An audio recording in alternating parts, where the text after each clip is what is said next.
আসসালামু আলাইকুম। আশা করি সবাই অনেক ভালো আছেন। আজ আপনাদেরকে মুরগির মাংস দিয়ে বিরিয়ানি রান্না করে দেখাবো। এই বিরিয়ানিটা রান্না করা কিন্তু খুবই সহজ। অল্প কিছু উপকরণ দিয়ে রান্না করে নেওয়া যায়। আর দেখুন কতটা পারফেক্ট হয়েছে।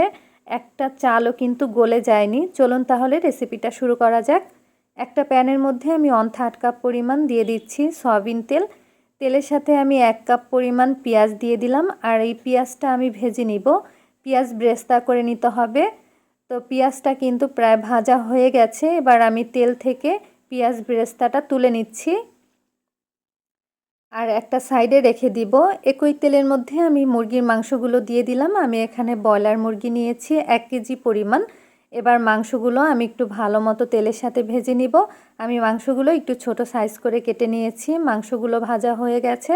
এখন এর মধ্যে মশলা দিয়ে দিচ্ছি। আমি এখানে আদা বাটা দিয়েছি 1 টেবিল চামচ পরিমাণ, 2 টেবিল চামচ পরিমাণ রসুন বাটা, লাল মরিচের গুঁড়া 1 চা চামচ, জিরা বাটা 1/2 টেবিল চামচ, আর দিয়ে দিলাম আগে থেকে যে পেঁয়াজ ব্রেস্তা করে নিয়েছিলাম সেখান থেকে অর্ধেকটা পেঁয়াজ ব্রেস্তা। এবার ভালোভাবে কষিয়ে নিচ্ছি। কিছুক্ষণ মশলাটা ভেজে নিলাম।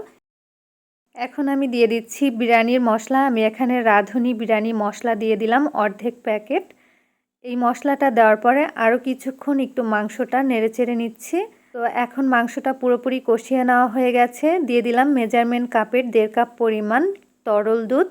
নর্মাল পানিতে গুঁড়া দুধ গুলিয়ে এরপরে দিয়েছি। আপনারা চাইলে কিন্তু গরুর দুধ দিয়েও এই রান্নাটা করে নিতে পারবেন।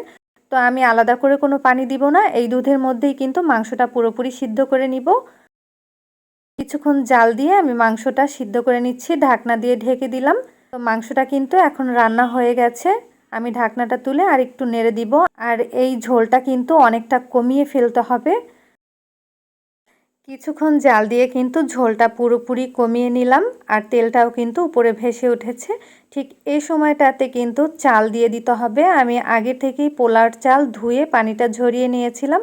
এখানে আমি মেজারমেন্ট কাপের 2 কাপ পরিমাণ পোলাওয়ের চাল নিয়েছি। আর দিয়ে দিলাম বিরিয়ানির মশলা। যে মশলাটা আমি রেখেছিলাম সেটা সবটুকু দিয়ে দিয়েছি। এবার সামান্য একটু লবণ দিয়ে ভালোভাবে চালটা ভেজে নিব।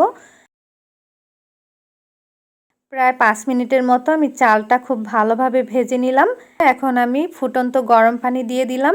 যে কাপ দিয়ে চাল মেপেছিলাম সেই কাপেরই ডবল পরিমাণ পানি দিয়ে দিলাম। অর্থাৎ আমি 2 কাপ পরিমাণ চাল নিয়েছি, তাই 4 কাপ পরিমাণ গরম পানি দিয়ে দিলাম। ভালোভাবে নেড়েচেড়ে মিশিয়ে 4-5টা কাঁচামরিচ দিয়ে দিলাম। এখন ঢাকনা দিয়ে ঢেকে দিলাম। ঢাকনাটা তুলে নিচ্ছি আর দিয়ে দিলাম 1 টেবিল চামচ পরিমাণ কেওড়া জল। কেওড়া জলটা দিয়ে আর একটু ভালোভাবে নেড়ে নিব। আর চুলার আঁচটা কিন্তু এখন একদম লোতে করে রান্নাটা করে নিতে হবে, নইলে কিন্তু নিচ থেকে পোড়া লেগে যেতে পারে। আর আমি যেহেতু ননস্টিকের প্যান নিয়েছি তাই নিচে লেগে যাওয়ার চান্স খুব কম। আমি এই বিরিয়ানিতে কেওড়া জল দিয়েছি। আপনারা কিন্তু অবশ্যই চেষ্টা করবেন কেওড়া জলটা দেওয়ার জন্য, তাহলে কিন্তু বিরিয়ানি থেকে খুব সুন্দর একটা ঘ্রাণ আসবে। দিয়ে দিলাম পেঁয়াজ ব্রেস্তা। যে পেঁয়াজ ব্রেস্তাটা আমি তুলে রেখেছিলাম সেগুলো দিয়ে দিলাম। এবার ঢাকনা দিয়ে ঢেকে দমে রেখে দিব 10 মিনিটের জন্য। এতে করে কিন্তু চালটা খুব ভালোভাবে হয়ে যাবে। 10 মিনিট পর ঢাকনাটা তুলে নিচ্ছি। আর বিরিয়ানিটা কিন্তু এখন পুরোপুরি হয়ে গেছে। আমি আপনাদেরকে একটু দেখিয়ে দিচ্ছি। দেখুন একটা চালও কিন্তু গলে যায়নি। এটা ঠান্ডা হলে কিন্তু আরও ঝরঝরা হবে। তো আশা করছি আজকের এই বিরিয়ানি রেসিপি আপনাদের কাছে ভালো লেগেছে। ভালো লাগলে অবশ্যই লাইক, কমেন্ট আর শেয়ার করতে ভুলবেন না। আজ এখানেই বিদায় নিচ্ছি। আল্লাহ হাফেজ।